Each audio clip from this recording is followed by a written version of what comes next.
I hope you liked the video. We have exciting goodies waiting for you all.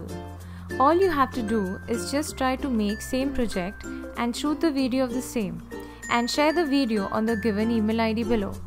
Among the videos sent, we'll choose a winner and the winner will get goodies from Robokart. To know more about this, check out the description below.